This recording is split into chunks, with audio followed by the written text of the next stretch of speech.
Le son des Maroon 5 sur Intensité, Misery à l'instant. Très bon week-end. Intensité, partenaire officiel des artisanales, avec le Conseil Général et la Chambre des métiers et de l'artisanat d'Eure-et-Loir.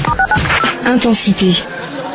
Et de retour sur notre studio en direct des artisanales à Chartres, tout le week-end, vous le savez, jusqu'à demain soir 18h, c'est ouvert jusqu'à ce soir 20h, profitez-en, évidemment, avec plusieurs côtés, côté saveur, côté décommode, côté bâtiment, et on va rentrer dans le côté auto, Ludo. Automobile avec les invités autour de la table et notamment le pilote chartrain bien connu, Paul Louchatin, bonjour. Bonjour.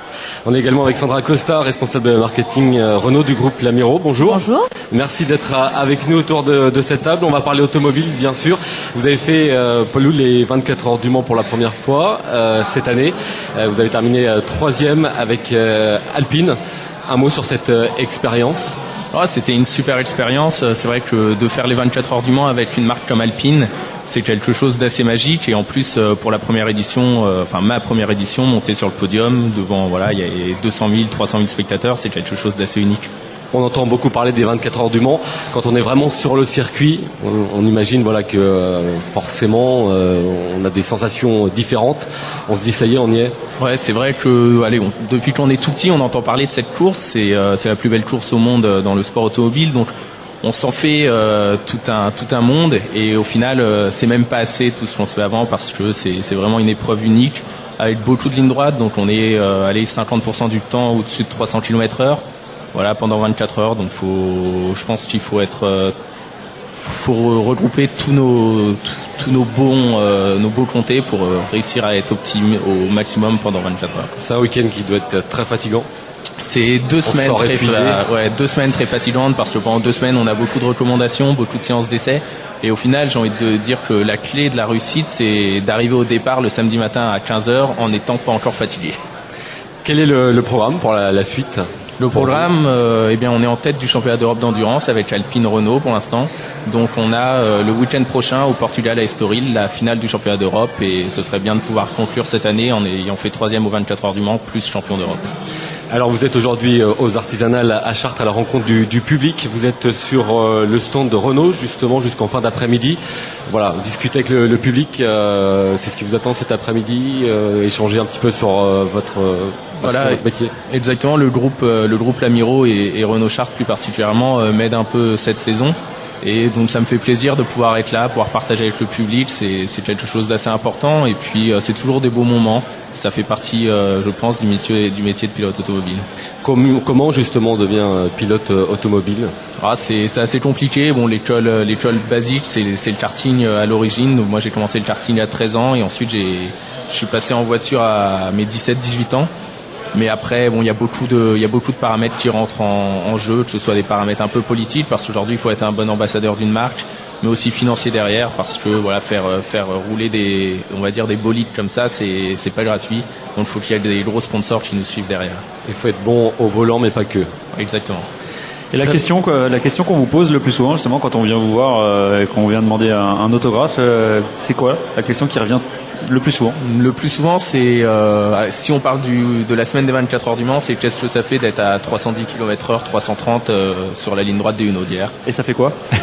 Ça fait c'est un super feeling. Après c'est notre métier, on est préparé pour. Donc pour nous, le premier tour c'est très impressionnant. Ensuite c'est la routine et on se doit de plus y penser en fait pour rester concentré au maximum. Il y a une préparation particulière justement avant les 24 heures du Mans, parce que c'est une épreuve physique, vous finissez complètement usé, si je peux utiliser ce terme-là, à la fin des 24 heures. C'est vrai que peu de gens se rendent compte que le sport automobile est vraiment un sport très physique, mais ça demande une condition digne de tous les plus grands sportifs de haut niveau. Donc de mon côté, moi c'est 2 heures de salle de sport par jour. Quotidiennement toute l'année et en plus de ça on fait beaucoup de simulateurs pour entraîner notre vision en fait à rester attentif pendant 24 heures. D'accord. On va parler à nouveau des 24 heures du Mans avec un commissaire. Vous êtes justement sur le bord de la piste. Monsieur Delpech, bonjour. Oui, bonjour. Merci de me recevoir. Merci le groupe Lamiro de m'accueillir. Et puis bien sûr Jean Louchatin qui est à côté de moi, que je suis bien sûr depuis le retour d'Alpine, c'est-à-dire il y a 2 saisons. Cette saison je l'ai suivi du bord de la piste, comme l'a celle aussi de chez Thirier. Et bon, je suis toujours impressionné par les 24 heures, vous le savez, puis je vous rends visite à chaque fois avant de partir aux 24 heures. Il y a des moments douloureux et il y a des bons moments, mais c'est toujours très impressionnant du bord de piste, surtout quand il y a quelques sorties. On est, c'est mythique, comme l'a dit Jean-Loup Chatin. C'est une course mythique et moi je suis vacciné au niveau des 24 heures puisque j'y retourne maintenant systématiquement. Je ne laisserai pas ma place. Alors je suis soit au Tertre Rouge, soit au S-Porsche. Bon, c'est 2 virages pas mal, surtout le S-Porsche qui se passe très bien, très vite. Hein.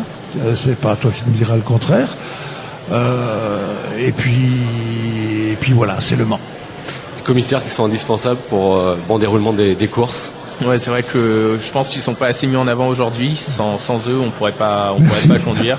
Donc non, c'est important d'avoir des témoignages comme ça et on espère qu'en tout cas tous les ans il y en aura toujours autant parce que voilà, aujourd'hui la sécurité a énormément augmenté en sport automobile, mais bon, malheureusement elle sera jamais assez suffisante et ils en sont voilà, on va dire si la sécurité a augmenté, c'est en grande partie grâce à eux.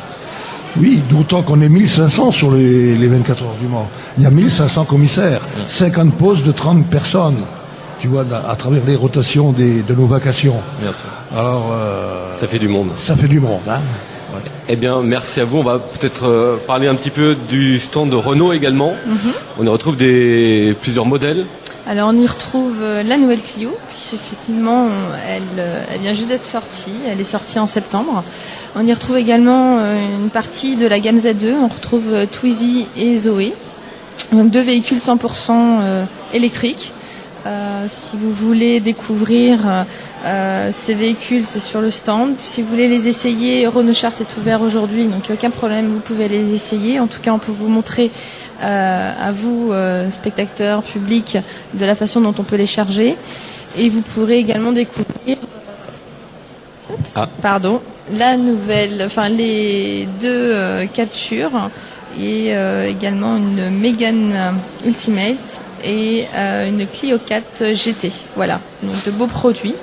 On entend beaucoup parler justement de la voiture électrique. Vous sentez justement de plus en plus les gens oui. demander des renseignements, venir voir. Oui, elle a beaucoup de succès, notamment Zoé. Le public est intrigué de quelle façon on peut la recharger. On a beaucoup de questions sur le nombre de kilomètres. Et finalement, on les rassure. Et donc, il y a eu un travail de fait où justement les voitures électriques avant, les voyants, c'était vraiment très très futuriste. Ça ressemblait pas vraiment aux voitures d'aujourd'hui, alors que la Zoé se rapproche beaucoup plus d'une voiture, d'une Clio, quoi, d'une citadine, quoi. Voilà, tout à fait. D'une citadine. Bon, il y a des mentalités aussi qu'il faut changer. Hein. Contrairement aux pays nordiques où c'est déjà mis en place, on y retrouve des bornes un peu plus. Enfin, on retrouve des bornes dans les collectivités, dans les villes, dans les supermarchés. On va de plus en plus s'installer effectivement. Voilà. Ouais. Donc, une fois que tout ça sera fait. Ce sera déjà plus simple en fait, voilà. Mais c'est vraiment l'avenir. Vous en pensez quoi d'ailleurs, la voiture électrique? Oui, de toute façon, ça tend vers là. On voit qu'aujourd'hui, il y a un championnat de Formule E, donc Formule électrique, avec des anciens pilotes de Formule 1, des pilotes d'endurance qui s'est développé. Donc il y a eu la première manche en Chine il y a 2 semaines. Le succès a été au rendez-vous. Nous, en endurance, c'est pareil. Tous les ans, il y a des nouvelles règles, il y a une nouvelle réglementation qui nous demande de diminuer notre consommation au tour d'essence. Donc pour ça, il y a des systèmes hybrides, il y a des systèmes de récupération d'énergie. Et définitivement, je pense qu'aujourd'hui, tout le monde sait que c'est l'avenir. Et pour en savoir plus donc sur la voiture électrique, on peut se rendre sur le stand de Renault. Voilà. Il y a plein de clés en plus. Comment ? Il y a plein de clés. De clés, oui. Alors, il y en a surtout une gagnante. C'est ça qui est important. Une gagnante ce week-end. Vous pouvez gagner, donc vous spectateurs et visiteurs des artisanales de Chartres, une Clio 4. Pour ce faire, il suffit de vous rendre sur notre stand. On vous remet une petite clé et qu'il faut ensuite aller essayer chez Renault Chartres, puisque techniquement nous ne pouvons pas avoir 2 voitures gagnantes sur les artisanales et en concession. Et donc si le moteur démarre, elle est à vous et vous repartez avec elle ce week-end. Voilà. Une clé avec la clé, peut-être une vraie clé alors. Ça tombe bien, je savais pas comment rentrer. Donc voilà. Je vais peut-être aller essayer ça, c'est ma dernière chance. Merci beaucoup à tous les 4. Merci beaucoup. Et merci beaucoup de nous avoir accordé cette interview. Intensité est en direct des artisanales tout le week-end et la musique revient dans quelques secondes avec Gérald De Palmas. Restez branchés sur Intensité qui est du côté de Chartres Expo. Les artisanales de Chartres à vivre en direct sur Intensité avec le Conseil Général et la Chambre des métiers et de l'artisanat d'Eure-et-Loir.